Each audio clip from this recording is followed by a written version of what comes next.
Pittsburgh, Pennsylvania. She went downtown, got a hat, brought it home. So there you go, son, congratulations. And I looked at it, and I don't think that she realized that she just grabbed any old hat. It said Titusville Rockets Track and Field. My mom was like, oh, I feel so bad. Let me take that back down, I'll get you out of it. I'm like, you know what? I'll run track. So that's how I started running track, because my mom bought the wrong hat. I had a pretty good track career. I ran a 450 mile and a 205 half mile. But on my own track team, I was anywhere from 4th to 5th best in a mile. It was really easy to not think too highly of myself. When I went to college, I never thought that running was going to be something I did with the rest of my life. I was a thin fellow, not too far from what I am right now in high school. I put on about 65 pounds in college, and I played rugby at Penn State. Played for a couple of years, enjoyed myself. Never did anything spectacular with rugby. Went to law school. After law school is where I actually started running for the first time in about 7 or 8 years. And I blame it on the girl. Saw a very attractive girl in one of my classes out for a run one day. I said, well, there's my in. You know, now I can go talk to her. So I saw her, I was like, Christy, would you like to go for a run on Saturday? She said, sure, yeah, show up my place. Now, Christy was always dressed in nines, beautiful hair, pretty face, all that stuff. So I figured, very sexist-like, I'm like, well, we're going to go for a nice little 3-mile run, and I can survive that long enough to impress her. She comes bounding down the stairs Saturday morning, hair in a ponytail, sports bra, ready to go. I didn't realize that Christy had qualified for and was training for Boston. Alright, we went out on like a 6-miler that day. It was the longest I had run in about a decade. Darn near killed me. But I got the bug. Started running a little bit more. Said to Christy, I was like, you know, so you do this Boston thing. You think I can run a marathon? She's like, yeah, I think you could. She's like, I think anybody can run a marathon. She's like, we should just need to start training. So we got up like 6, 7, 8 miles. We're going to go for a 9, 10 miler one weekend. And on Tuesday, she said, you owe me $25. And I said, what do I owe you $25 for? She said, oh, I signed us up for a half marathon. I'm like, you did what? So my first race post-high school was a half marathon. Not a 5K, not a 10K, nothing of that age. It was straight to the half marathon. And honestly, the buck started there. Did this half marathon, signed for the Harrisburg Marathon.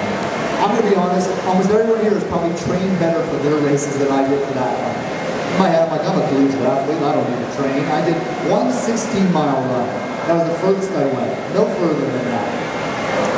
Did the Harrisburg Marathon, was hoping to do a sub 3-hour race. That was my first thing. Now, for people that don't know, that's a 6:52-minute mile. And I figured, you know what, I can do this, I'm an athlete. I'll give you a couple of numbers. 129 and 245. 129 was my first half. Perfectly on pace for that sub 3-hour marathon. 245 would have been a fantastic first marathon. I mean, there's a lot of people that would love to have run that. Unfortunately, 245 is what I ran in the second half of my marathon. So I was 4:13 in my first marathon. Not a bad time at all, but not when you're expecting to go sub 3. Finished the race, called my parents to tell them how I did, and found out, very unfortunately, during the night, my grandmother had passed away. One of my favorite people in the world. I was like, you know what? Marathons stink. I'm not doing this again. I'm exhausted. I failed, and people die. You know, I'm done with running. Took 2 years off. I had moved to Erie, Pennsylvania. I had graduated from law school and was working for a judge. The judge was quite an accomplished triathlete himself, and he said, you know what? He Googled my name, not too many Dane Rauschenbergs out there, and he said, you know, I saw you do the Harrisburg Marathon. I think you should do the Erie Marathon. And my judge was the kind of guy when he said stuff like, I think you should, it was you will or you're fired type stuff. So he thought I should, therefore I was going to. Started training, I did a lot more training for this race. 20 milers, in the heat, everything was going to go great. I was going again for a sub 3-hour marathon. Ran a 129 first half, 201 second half. Not a bad race, 45-minute improvement, but still not what I was hoping for. I again waited another year to run my third marathon. By this time I was in Washington, D.C., trained for the Marine Corps Marathon, and I really trained for it. I got the Runner's World workout, I was doing track things, I was doing 22, 23-mile runs, fully hydrated, everything was going to go right for this race. 129 first half, 202 second half. Ran slower in this race in spite of all my training. I'm like, you know what, maybe marathoning isn't for me. I do really well in the first half, but I seem to die. Maybe it just isn't my race. You know, sometimes that's the thing. You find out what you're good at and you do it. Unfortunately, I'd already signed up for another marathon 3 weeks later. And some people say, how do you get inspired or stay inspired for races? I say, pay for them. You know, money out of your pocket really inspires you. Now this fourth marathon, everything pointed for it to be a very slow race. Unlike my other races that had a lot of crowd support like you'll have here in Pittsburgh, this race was a very small race in Maryland. I think there were maybe 200 finishers total. A lot of it was run on trails. A lot of it was run on hills. It was 29 degrees at the start of the race. There was a lot of black ice. There was a lot of slipping and sliding. I just run a marathon 3 weeks earlier.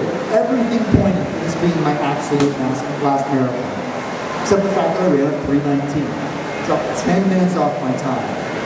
This is where I started thinking, like, how did that happen?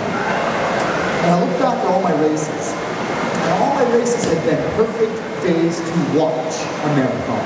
And by that I mean it was about 75, 80 degrees, bright sunny skies, all the spectators were happy, all the runners were very miserable, including myself. So I found out that what happened was I sweat a lot. We all sweat when we run, but I sweat a lot, and I wasn't adequately replacing my fluids. With this 29-degree day, I wasn't sweating as much. 29 degrees isn't ideal marathoning weather, but it was a lot better than 80. So I was like, well, maybe I shouldn't give up just yet. Let's run another race. Let's see what happens. A couple of months before that, I went to a friend from high school who was living in Phoenix, Arizona. She said, I'm going to be running my first marathon in Phoenix. If you happen to be out here, why don't you come and do it with me? I said, well, other than DC, there's no happening to be out in Phoenix. I'm going to have to make a plan. So I was like, what the heck, let's go run this race. Let's go have some fun. I went out with no expectations. Started running, hooked up with a 3:10 pace group leader around mile 4, and stuck with him the whole way. Dropped another 10 minutes and ran a 3:09. First ever Boston qualifying time.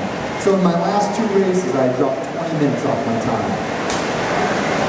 By this time, I'm like, this is a great way to see the country. You know, run around and see 26.2 miles at a time.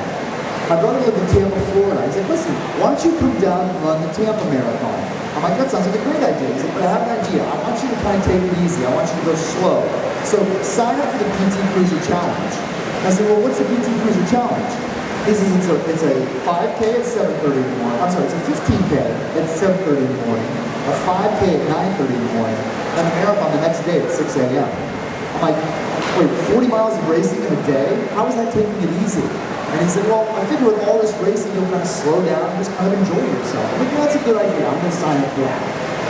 So I ran the 15K in a personal best. I was like, uh-oh, that's not good. You don't start 40 miles of racing with a personal best in a 9-miler. Ran the 5K in a personal best 2 hours later. Like, I am in trouble tomorrow. Going into the marathon, my PR, my personal best, was a 3:09:55. I ran a 3:10:31. Just nearly 18 hours after setting a personal best in the 15K and the 5K. And this is where a lightning ball popped in my head. I'm like, you know what? I don't think I'm ever going to make the Olympics in the marathon. I don't have that kind of speed. But I seem to be really good at running with little rest. And so I was like, well, let's test this theory out. So I planned 4 marathons for a month and a half. Qualified for Boston in every single one of them. And that was where I could solidify the idea that you're like, you know what? I'm good at this stuff. I'm good at running with very little recovery. So I was out for a run one day, and I blamed all my bad ideas on going on runs, because that's when you feel great. And it's kind of like you shouldn't be allowed to buy stuff on QVC at midnight. You shouldn't be allowed to make plans after you get back from a good run. I thought, you know what? Let's run a marathon in every state. Nobody's ever done that, right? So I got on the internet, I found like 700 people had done that. Some like 2 or 3 times through. Not exactly the novel idea that I thought it was. Progression went along, I'm like, well, what can I do? I want a marathon every weekend. Why not? I've only run 6 lifetime marathons. Let's go for 52 in a year. But then, of course, I started to plan this, and I was like, is there even a marathon every weekend? And so I started looking online, and this is the kind of thing that we thank God the internet for, because I don't think I could have done this 10 years ago. Started looking around, found races on all these weekends, and just started calling race directors and saying, hey, is your race going to be on this weekend, the same as it was last weekend, because some of them kind of move around. In doing so, the second weekend of the year, there was a marathon in Mobile, Alabama. I called the race director and I said, hey, are you going to have this in the second weekend? He said, yeah, we sure are. And he said, why? What are you doing? And I said, well, I'm doing a marathon every single weekend. And I said, what is LARCH? LARCH was the name of the organization this marathon benefited, and I had never heard of it before. He's like, oh, we work with developmentally disabled people. I'm like, that's fantastic. I said, I've done a lot of work with people who have mental and physical handicaps, and I've never heard of you. I mean, if I've done this sort of work and I haven't heard of you, I guarantee you other people haven't. So I'm like, would you mind if I ran on your behalf? And I'm like, no, not at all. That would be great. So I knew there would be times when I wasn't going to want to be running sometimes. I was going to lose the inspiration to go. And so I thought, this is the way I can do it. I can raise money for this charity. And so a partnership was born between L'Arche and myself. Now, L'Arche is spelled L''ARCHE. It's French for the Ark. You know, like Noah's Ark? It's an international organization working all around the world. There are 16 organizations in the United States alone. But all the money that I was going to raise was going to go to this one home in Mobile, Alabama. And none of the money went to pay my expenses. That's one of the reasons why I had to continue to work a full-time job in Washington, D.C. while doing this. So I started putting the plans together. Like I said, I knew there would be some scheduling problems. For example, the 26th marathon of the year, there was only one marathon in North America. It was in Leadville, Colorado. Leadville, Colorado, the city itself sits at 10,000 feet above sea level. The race goes up to 13,000 feet. And within the race itself, there's 12,000 feet of up and down. I live in Washington, D.C. I live at the top of this 200-foot hill, which put my elevation at 215 feet. Just a little bit shy of 10,000 feet. For those of you who ever run in altitude, when you get to about 10,000 feet, the air is 1/3 as breathable as it is at sea level. So you're losing 33% of your oxygen. The reason I didn't want to run Leadville is when I went into this year, I didn't want to just complete these marathons. I know a lot of people have done more marathons in a year than I have, and they've done them, in more locales. But I wanted to actually compete in these races. I wanted to run at or near my best every weekend. I wanted to push myself.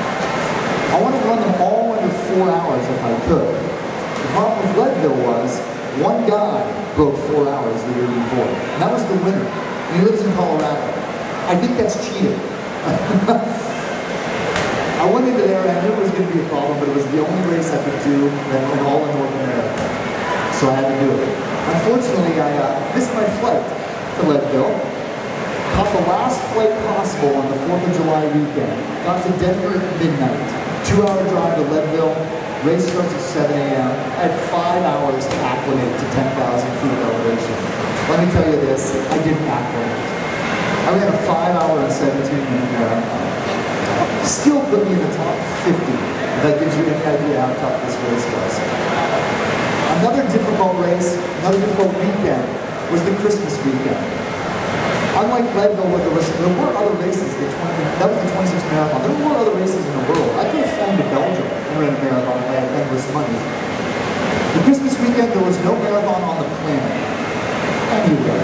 And at first blush, I'm like, well, of course, yes. I mean, it's Christmas, Now, I'm like, wait a minute, there's 4 billion people on the planet who don't celebrate Christmas. Where's the great Jewish marathon? Why couldn't I find that anywhere?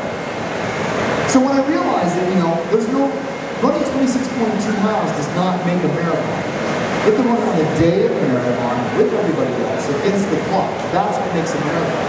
So I knew that if I couldn't find a marathon, I had to make a marathon. So 51st week of the year, I became a race instructor as well. Me and 25 other people ran the Drakewell Marathon, first annual Drakewell Marathon in my hometown of Titusville, Pennsylvania.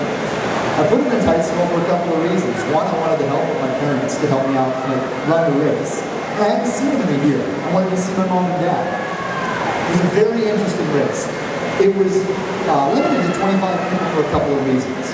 Now, for those of the people that are from the Pennsylvania area, they might have heard of Drakewell before. It's the first working oil well in the history of the planet. The Drakewell silhouette looks like an oil derrick with a little bit of a house. It's very famous in my tiny town of Titusville. It's on walls, it's on banners, it's on everything. I wanted to help honor the Drakewell Marathon by making the medals look like this silhouette. Well, my father is a skilled wood carver. So my father hand-carved every finisher medal out of wood for the finishers. Because we knew who was coming to the race well in advance, we took them down to a local jeweler, put a little plaque on the front of them, and put their name on that race. So when they finished the marathon, they got a medal with their name right on the front of it. Another reason we kept it at 25 was because every individual aid station was individualized. such as I spoke to the runners beforehand and said, what do you want in your aid stations? If they wanted grape Kool-Aid, a banana, and a sag nut, that's what they got. Didn't matter what they want. I went out and got it. And we were able to give these to the runners, and this is the third reason why we limited it to 25, because we put them in lane 3. The marathon was 105.5 laps around my high school track. But it was Boston certified, chip timing, no one had to keep track of their laps. All you had to do was make a left turn for about 4 or 5 hours. It's a pretty funny thing. I got home from, right for this race. All these boxes were going to be put out, like I said, on the table for everyone to grab as they ran by. Now I'm 30 at the time, the youngest in the family. I get home, there's all these presents underneath the tree. I'm like, did you have a new baby? You know, what happened here? My mom was like, remember those boxes where we put all their Gatorade and stuff in? I was like, yeah. She said, well, they were ugly. I wrapped them. My mom wrapped everybody's individualized box, like a Christmas present. So they put them in lane 3, so you ripped it off like a Christmas present and had a Christmas present waiting for you. With an aid station on the other side, a water manned by my uncle, this marathon had 52 aid stations, probably the most of any race ever. And some people, they're kind of like, oh my God, 105.5 laps around the track. That's the worst thing I've ever heard in my life. We had 3 people set a personal best on that race course. We had 4 people run their very first marathon, and they said it was the most enjoyable experience ever. The guy who finished last said, I was only 400 meters away from the finisher at any point during the race. So I loved it. So those are just some of the few things I experienced that year that kind of made it difficult. Like I said, it wasn't just running the marathon distance. I mean, a lot of people could leave their apartment, leave their house, and run 26.2 miles once a weekend. In fact, some people I know train that much, if not more. But it was getting around to every one of those races. An entire year of, God, I hope I don't miss a flight. Boy, I hope I don't step up the curb and twist my ankle. There's all those things that go into the planning, while living a full-time job. And that's what I'm trying to impart upon all of you tomorrow. Whether it's your first race, whether it's your 100th race, is all you can do every day is get up and try. I went into this year, I had run 12 lifetime marathons. 8 of them were the year before. I had no idea whether I could run 52 marathons in a year. No idea at all. I definitely didn't think I was going to get faster. And that was one of the things that happened. Contrary to popular belief, I got faster as the year went on. I averaged a 3:29 for the first half of the year and a 3:13 for the second half. My fastest marathon of the year was the 42nd race of the year. I ran my first ever sub-3 hour marathon at Niagara Falls, number 42. Never would have thought that could happen. But I went into it, and I had no idea what would happen, but I was going to try. And that's what I want to impart on all of you tomorrow, is to go out there and try. You might have a great race, you might have a bad race. But the thing you have to remember is, you could finish last, but you beat every single person that didn't run tomorrow. And that's what I hope that you remember about this. Not only in athletics, but in everyday life. All you can do is try. And most of the time you're going to be successful. And so, take from what I learned in 2006, take what I learned every time I race. Tomorrow will be my 94th marathon. I learned something from every one of those races. Tomorrow I'm going to learn about how charitable the city of Pittsburgh is. I'm running for the Pittsburgh Promise. In case you know what that is, it's an organization that benefits the Pittsburgh public schools by giving scholarships to those who deserve it. Tomorrow, every runner that I pass, I'm starting dead last, earns about $3 for the Pittsburgh Promise. I'm thinking I'm going to pass about 10,000 people tomorrow. So for a nice 3-hour morning work, I'm going to earn about $30,000 for the Pittsburgh Promise. And all that comes from a lot of people in the Pittsburgh area. Sponsors and donations are just rolling in. And that just shows me I'm so glad to be here in Pittsburgh and having this race again. And I hope you're back many times. And so I hope you have a great race tomorrow. And I want to thank you so much. I'd be happy to answer any questions that anybody has here.